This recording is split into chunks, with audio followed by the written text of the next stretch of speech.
Hi, and welcome to unit number 14. This is literally our last class. And I just want to say to the class of the fall of 2019, you guys were awesome. You really were. You really have been my best class. And I've been doing this for about 6 years, maybe 7. Let's not keep track of too much. You guys just had great discussions, great posts, great interaction with each other.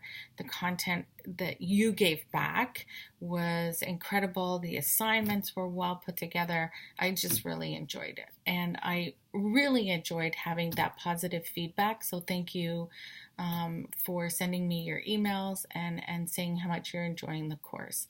That is so incredibly beneficial to me, and I think I'm going to keep those emails and look at them when I'm having those not so great days and reread them and think that at some point somebody thought I was pretty awesome. So thank you for that. I appreciate it. I very, very much appreciate all that feedback. Now, we did talk a little bit about, in Unit 1, what your objectives and what you wanted to get out of the course. So I'm just going to go over those now and make sure that we did those. Again, keep my Hudson Sharon 44 Gmail handy and just send me an email and say, Sharon, can you send me some documents? Do you have any documents about? Do you have any resources around anything? I do have a number of resources. I've always attended Pavro conferences. I encourage you. It's going to be at Centennial College on Progress Avenue this year, May 14 and 15. So if you can attend the Pavro conference, I'm the co-chair of that with Helena, who's the manager of the Oshawa Hospital, and we would love to see students there. That would be awesome. Brienne, you had talked a little bit, you had asked for some more information around knowledge and practical skills.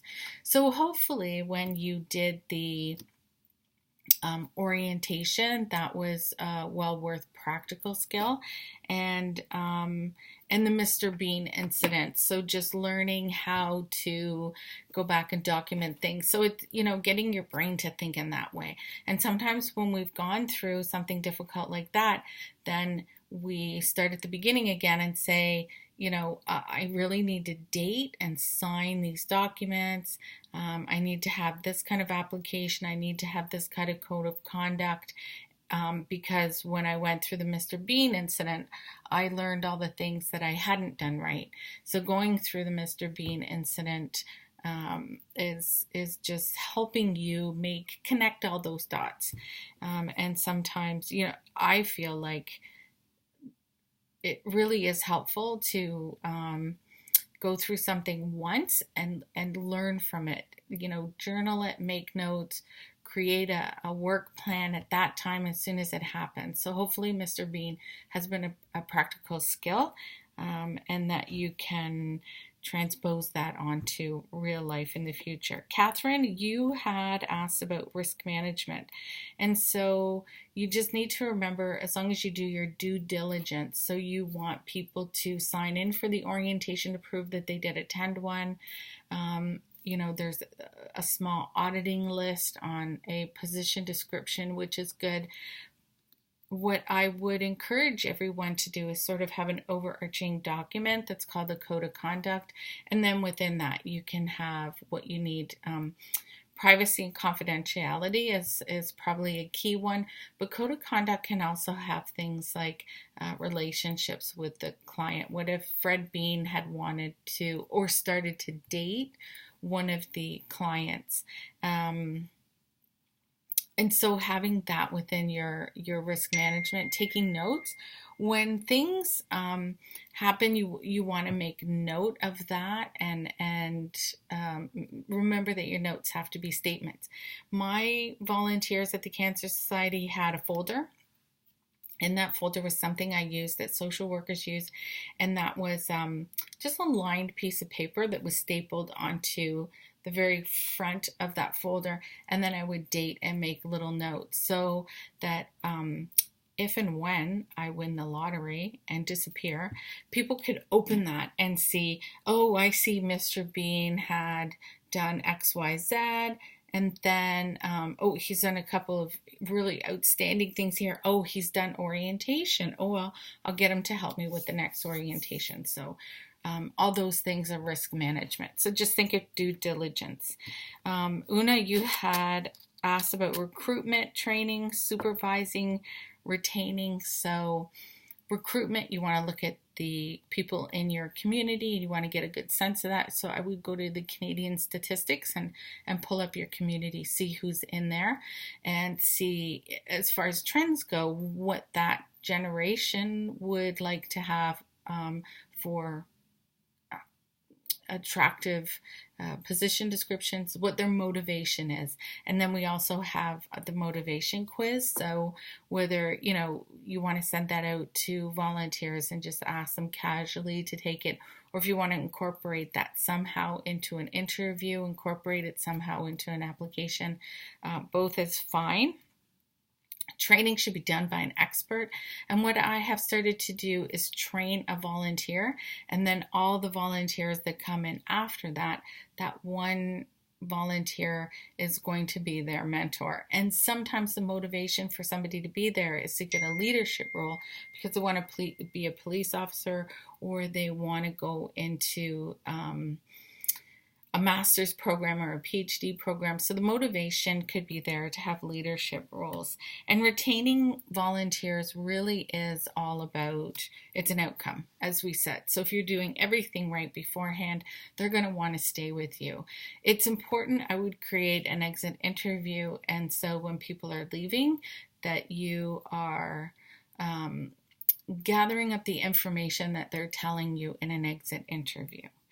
Lisa, you had asked about the volunteer involvement cycle. So I would, I've got that posted on my wall. I've got the NOS posted on my wall. I do not have the Canadian Code of Volunteer Involvement posted on my wall, but maybe I should. So just looking at that cycle and having it visual, it reminds you of how things are supposed to flow, and it does make it easier. And then you've always got those key items sitting in the middle, so your supervision and retention and recruitment. So you're continuously always doing that. Recruitment is everybody's job, by the way. So remind your staff that whenever they're out at a function, they're doing fundraising, they're doing a lunch and learn to promote volunteers.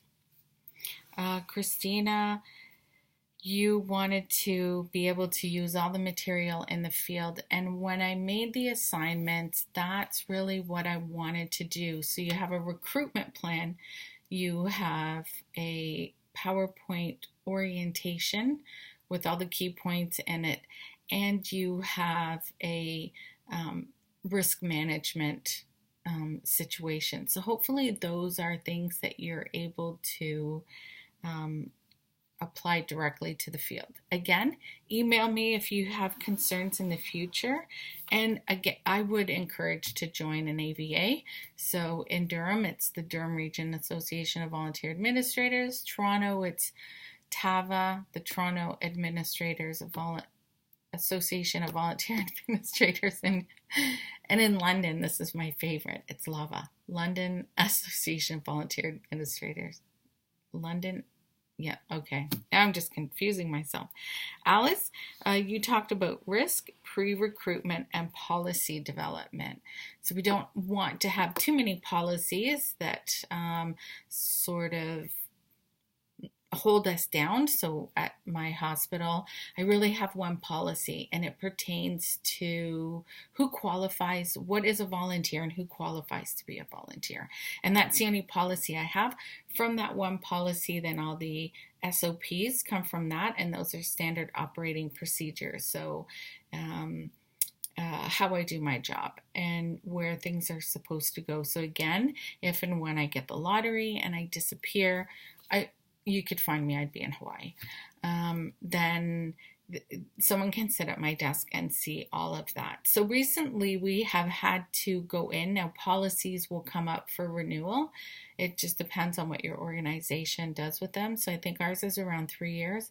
And so recently we have updated our policy to include more patient alternatives. So it was if you were an inpatient, you had to wait a year, and so that was just around having the patient be out of treatment for a while and really in a good space. So it was to their benefit, but still there were some alterations we did to the policy. So don't get too bunged down in policy. Recruitment, so you always want to make it fun and exciting for people. I personally think that the best thing you can do for recruitment is make fillable forms on the internet to go in there. And so when people are scrolling through the internet and they're like, oh, I'd love to do that. I'd love to be in a kitchen helping people. I'd love to be at, the Toronto Daily Bread Food Bank, whatever it is. And they're on there at night. The kids are asleep. They're on their iPad in front of the TV because what's on TV is not interesting. And there's that fillable form. They go ahead and they fill it out, and the ball starts rolling. So I think for recruitment, that's really important. Pre-recruitment, try and get your staff involved with pre-recruitment, and your staff saying, these are the places where I need help. It's really hard to get staff and volunteers on the same page, and it's really hard to get staff to give up positions. So again, risk, we just want to make sure that we have volunteers signing off on things. So you can group things together. So maybe the volunteers are only signing 1 or 2 forms. Again, if you have an overarching heading, and then put things under there. It is key to have your standard operating procedures or policies or waivers accessible to volunteers. If you can get them up on a website where they press a link and they have access to them, you don't know if a volunteer has read them, but you do have their signature and they do have access to them. And those 2 things are very important for risk. Joanne, you had talked about systems and processes attracting volunteers, and I think that pictures go a long way for volunteers.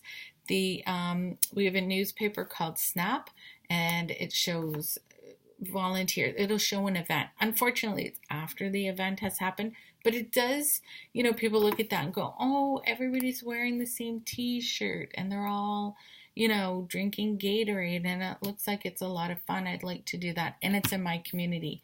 The majority of volunteers will do things because it's in their community and because it benefits their community. So even if there's, a lot of people going into Toronto to work, they will come to their community to volunteer. They're not going to stay in Toronto.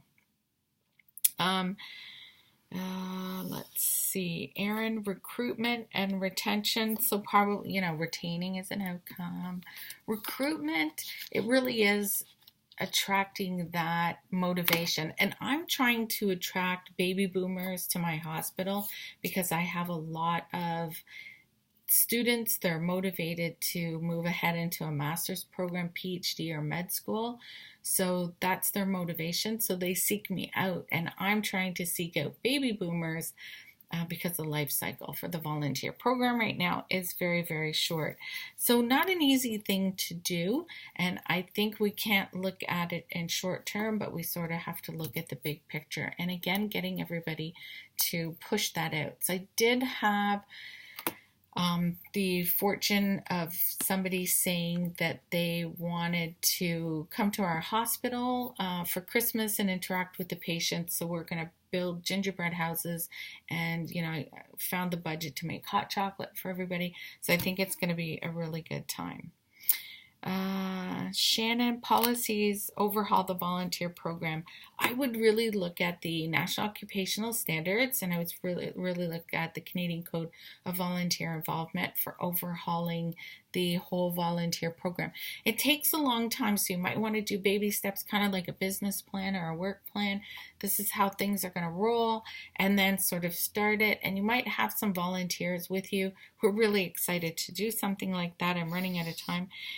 Carrie, provide volunteers with a good experience, and that's very, very important. Keep talking to them, interact with them, invite them to things that staff are doing, and I used to do that with my volunteers. I'm going to say Merry Christmas and Happy New Year because I got 5 seconds. I'm sorry, guys. Have a wonderful holiday.